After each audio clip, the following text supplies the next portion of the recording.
Hey guys, Rexter here, and welcome back to a brand new Fnaf Secured Breach Ruin video. Today's video, we're going to be covering all of the animatronics in the game, as well as the lore that comes with them. We're also going to discuss anything that we missed throughout the week in the Story Explained videos. And finally, discuss some of the theories that could shock you by the end of this video. So with that being said, ladies and gentlemen, let's go ahead and head back over to Freddy Fazbear's Mega Pizzaplex. So the first animatronic that we're going to be covering in today's video is none other than the Mask Bot. The Mask Bot is a type of staff bot which works in the Freddy Fazbear's Mega Pizzaplex. However, there are some interesting things that must be pointed out when looking at this Mask Bot. For one, unlike the other staff bots, this Mask Bot has bunny ears on the top of its head, very similar to Vanny or Glitchtrap, and unlike the Matte Bots, it does not wear a white hat.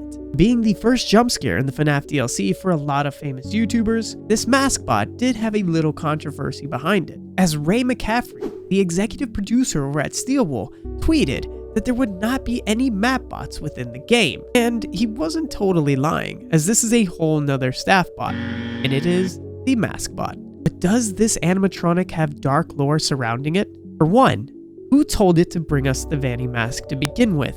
We'll save that theory for later on in the video.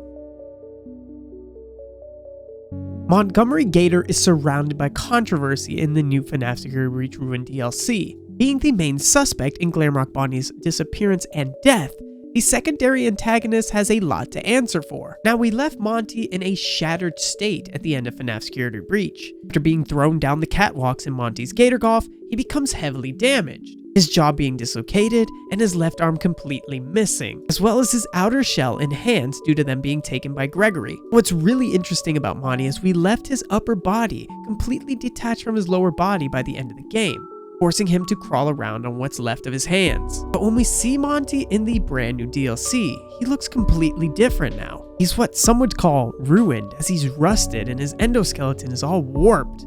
The only remnant of his once cartoonish exterior is that matted mohawk hairdo. He's also lost his left eye, which has been replaced by a red LED light. And even though we do see Monty a lot in the DLC, the most memorable experience is when he jumps out of the sewer, knocking Cassie into the waters below, eventually being washed up in Monty's Gator Golf, where he continues to hunt her down. But I will say the creepiest part about Monty is when you go into that flooded hallway, jumping from platform to platform and making sure you do not fall into the water to meet the demise of the horrid new Monty. However, eventually Cassie does restart the power with her Faz Wrench, frying Monty and leaving him in the water itself. So let's cover the lore of Montgomery Gator. Long story short, Monty came from humble beginnings. He was a one-man band and a big fan of the Pizzaplex superstars, hoping that one day he would be able to join the band himself. And according to the ride before Monty's Gator Golf, he does eventually get his wish, taking over as the bass player for the Pizzaplex. But how does he do it? Well, many FNAF theorists believe that Monty is behind the death of Glamrock Bonnie, hitting him over the head with a bowling ball and leaving him to rot in the back of Bonnie's bowling. Question is, what do you believe? Is Monty capable of killing Glamrock Bonnie for fame? One thing is for certain, this animatronic has quite the temper on him. The Caution Bot, also known as the Pat Pat, given the unofficial name by Daco himself, serving as a way to ward off any customers from slipping on wet floors, this Pat Pat has a dark secret behind it, and serves a much bigger role in FNAF Ruin than you could have ever imagined. As Cassie makes her way through the Pizzaplex, she can actually deactivate these Caution Bots. But what makes these bots really interesting is the fact that there could be children's souls locked away in each one. As Cassie deactivates each one, a faint noise can be heard, similar to that of a child screaming. And once each one is deactivated, a secret entrance room will be opened near Bonnie's bowling, which contains Glamrock Bonnie's body. So the question is, why do these bots scream when you deactivate them? My theory is, it is the missing children that surround the lore of Fnaf Security Breach. As you deactivate each one, they gain a new life or are freed from one that they never wanted to begin with. Originally playing Fnaf Security Breach, a lot of Fnaf theorists believed that Glamrock Bonnie was somewhere within the Pizzaplex. Steelwool eventually made that dream come true, as you can find Glamrock Bonnie in a secret room behind the Bonnie's bowling wall. Left in complete ruin and shattered, our beloved Glamrock Bonnie looks like he had seen better days. With a huge crack in his chest, along with scratch marks and green paint, a lot of people do suspect that he was killed by Montgomery Gator. He also has a huge crack in his head by a bowling ball of all things, which led to a lot of people believing that the death of Glamrock Bonnie was a lot more personal than we had originally thought. And my theory is that Fazbear Entertainment covered up his death. After being killed by Monty, he was hid away somewhere in the Mega Pizzaplex to be forgotten, using the gondola ride as a cover-up story to his disappearance. And if you do want to hear more on this lore, check out the video that we did last week, as we discuss what actually happened in the disappearance of Glamrock Bonnie. After being horribly crushed in a trash compactor at the end of Fnaf Security Breach, Glamrock Chica is back and more devastating than ever, with the right side of her face completely broken off, leaving her eye dangling out. Glamrock Chica is covered in nasty old pizza cheese. We eventually come across her eating garbage in the kitchen, and after chasing Cassie throughout it and almost catching her, we do not see her again until Roxy's Raceway, where eventually we see her stumble by right before we leave into a bathroom. And now if you watch my brother's gameplay on this, you will see that inside of the kitchen, there is a Chica's Feeding Frenzy minigame. If you get the high score on the machine, you're rewarded with a Chica voice box, or her beak. Now fast forward back to Roxanne's Raceway. If you follow Chica into the bathroom, you actually have the opportunity to repair her. Now very little has been explained as to why Steel will put this in the game, as it really doesn't affect any of the endings. There has to be some reason or lore behind this. My theory is that this will eventually be a canon event in the new Fnaf Security Breach. It would be quite ironic if Cassie has to go and repair all the animatronics that Gregory broke. The little Music Men are a prototype of the actual Music Man himself, and these little spider-like creatures serve as the antagonists in Bonnie's bowl. They appear in groups and are tactically placed in front of all the security nodes. In order to get to these security nodes, you must lure them away using the cameras. And if a Music Man does eventually see Cassie, they will chase her at a very slow speed, eventually jump scaring her if they get close enough. However, once they are lured away, Cassie's able to complete each security node and move on in the story. So now let's talk about the most horrifying animatronic in all of Fnaf Security Breach. Sadly for me, the endoskeletons did return in Fnaf Security Breach Ruin, as they are the skinless version of each animatronic around the Pizzaplex. What makes these interesting in comparison to the very first game though, is you can actually wear the Vanny mask to avoid them. However, leave the mask on for too long and you will get jump scared. But in the opposite respect, if you do take it off, make sure you look these things in the eye or you will get chased and jump scared from behind. However, probably the most horrifying thing in Fnaf Security Breach Ruin is when the giant Endo comes from the daycare theater, and Cassie must climb through its mouth to continue on with her journey. Eclipse is the heavily destroyed variant of the daycare attendant. Both physically and mentally shattered between both of his personalities, he looks like he's seen better days. As the Sun personality, he asks for help, saying that he is trapped within a nap, or in other words, within his own personality. In order to free Eclipse and bring him back to his original state, Cassie must fix him with her Faz Wrench. After rebooting him, he returns back to the Eclipse state, or the more friendly Sun state in this case, removing Cassie from the daycare as he says that she cannot be there for it is unsafe. Ruined Glamrock Freddy is probably the most interesting and captivating animatronic in this game. I've done several videos on what has actually happened to his body and head. However, it doesn't go without saying that our beloved protagonist has looked like he has seen better days. Found inside of Freddy Fazerblast in the exact spot that we left him in the Fnaf Security Breach ending, also known as the Princess Quest ending, Glamrock Freddy is now missing his head, and his body is completely ruined. As he is originally inactive and decaying within the wreckage of the Fazerblast, Cassie stumbles upon him, assuming he is the Glamrock Freddy we have all come to know and love. However, she is quickly proven wrong when the prototype gets up with a huge roar and tries to kill her, chasing her around until she eventually puts on the Vanny mask to avoid him, thus leaving the Fazerblast and Glamrock Freddy's prototype behind. Now, this Glamrock Freddy has actually brought up a lot of controversy within the Fnaf universe. Many theorists believe that this is not the actual Glamrock Freddy we've come to know and love in the first game, pointing out the prototype on his foot, as well as the present being a different color within his stomach area. Even though, despite being a prototype, he has the exact same injuries as the main Glamrock Freddy at the end of the Princess Quest ending, including being headless. The question is, which do you believe? Feel free to leave a comment down below.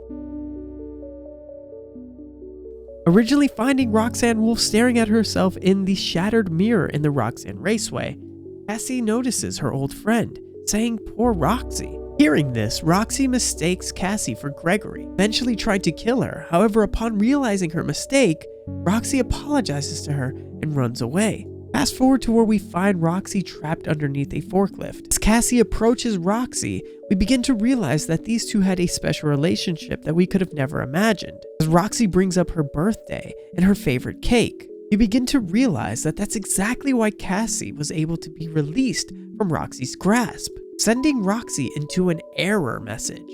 Now, what happens next is absolutely devastating and could potentially be the saddest scene in all of gaming history. Cassie is forced to deactivate Roxy as she serves as the final security node, eventually stabbing her with the Faz wrench in the eyeball and deactivating Roxy temporarily. However, Roxy does show up again as she arrives at the very last second when we are attacked by the Mimic later on in the game. Though the Mimic does eventually defeat her and chases Cassie shortly after, we do hear Roxy's voice one last time at the end of the elevator ending, leaving a lot of mystery as to what role Roxy will take in the new Fnaf Security Breach game.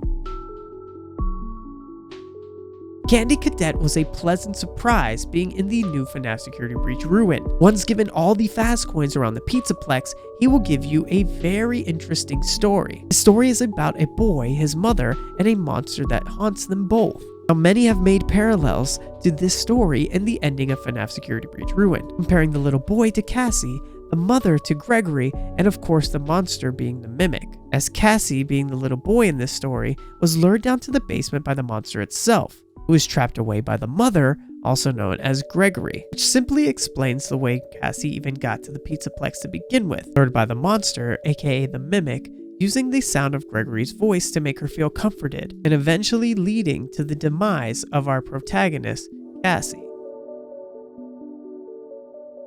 The Mimic serves as the main antagonist in Fnaf Security Breach Ruin, a horrifying creature trapped in the basement of the Pizzaplex. It spends the entirety of the game luring Cassie deeper and deeper within the building, mimicking Gregory's voice and tricking her along the way, using her to deactivate the security nodes that have been put in place by Gregory and Vanessa, as they serve as the only thing keeping him down there. However, once he gets what he wants, he reveals his identity to Cassie herself, revealing himself from the shadows and throwing the walkie-talkie he has used to disguise his voice along with it.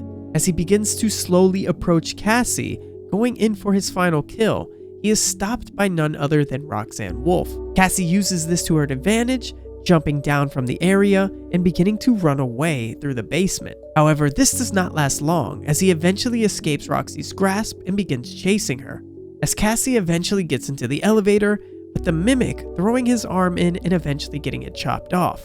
As the elevator begins to rise, however, Cassie gets a new strange surprise. She hears the voice of her beloved friend Gregory, but what he tells her next is absolutely disturbing, explaining that he knows she had his best interest at hand. Gregory tells her she cannot be followed, eventually apologizing to her and sending her right back down to the depths of the Mega Pizzaplex. Now, of course, many speculate that the Mimic was actually the one talking to her on the intercom. And if you do want to see more lore on this, make sure you check out the video I posted a couple days ago, breaking down the Mimic's history, lore, and all endings. Now, of course, there is also the secret ending, also known as the scooped ending, where the Mimic begins chasing Cassie through a series of doors. However, once she reaches the end of the hallway, she goes inside of this little room, eventually pressing a giant red button and sending the scooper itself after the Mimic in this new horrifying suit, eventually scooping it, or so we thought. Now, I eventually did a breakdown video on this as well, and I found that the suit looks completely empty once you complete this ending, thus leaving the question, did the Mimic escape and is somewhere still within the Pizzaplex? The MXES, also known as the MXES protocol, is a security protocol put in place by Gregory and Vanessa. This character goes by a few aliases, including Black Rabbit, the DLC New Rabbit, and the Entity. It takes the form of a shadowy rabbit with disembodied arms and a ghostly tail. This character only appears when the Vanny mask is put on Cassie's face, serving as our digital antagonist. If Cassie keeps the mask on for too long, it will result in a jump scare by a nearby animatronic.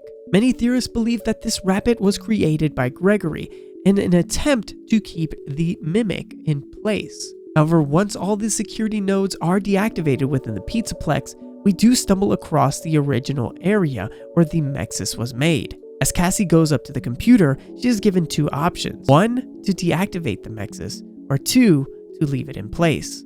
Once you select yes on the computer, the MXES actually makes an appearance, jumping out of the box that it was originally created in. Now, after shutting the MXES down, it is shortly revealed that this is the actual security protocol that was keeping the mimic at bay. And once it is out of the picture, well, you know what happens next. So finally, we will cover what might be the most confusing part of FNAF Security Breach Ruin.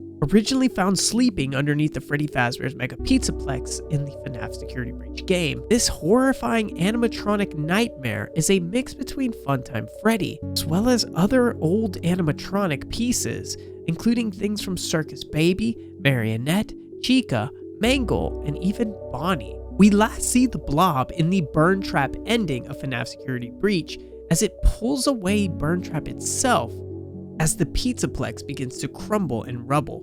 Now, this character does actually show up in FNAF Security Breach Ruin. If you pay close attention as you come down the stairway at the beginning of the game, the Blob makes a very quick appearance, and it has a lot of people wondering, why did Steelwool even bother putting it in the game to begin with? Now, my theory on this is quite simple. Steelwool included the Blob in FNAF Ruin to explain the fact that he, of all things, is still canon. And regardless of the Burn Trap ending, maybe Burn Trap doesn't exist, however the Blob is still very much alive and kicking, and will play a big role in the next FNAF Security Breach. Well guys, this about wraps up today's video. If you did enjoy, do me a huge favor. If you haven't already, make sure you hit that like button, and subscribe to the channel if you're new. I promise you will not regret it. And if you made it this far in the video, consider checking out the video we did yesterday, as we discuss the lore behind the missing Glamrock Freddy head. Without further ado guys, thank you for all the love and support. Make sure you leave some of your favorite theories that you would like me to cover on the channel down below, and I will see you in the next one. Till then, peace out!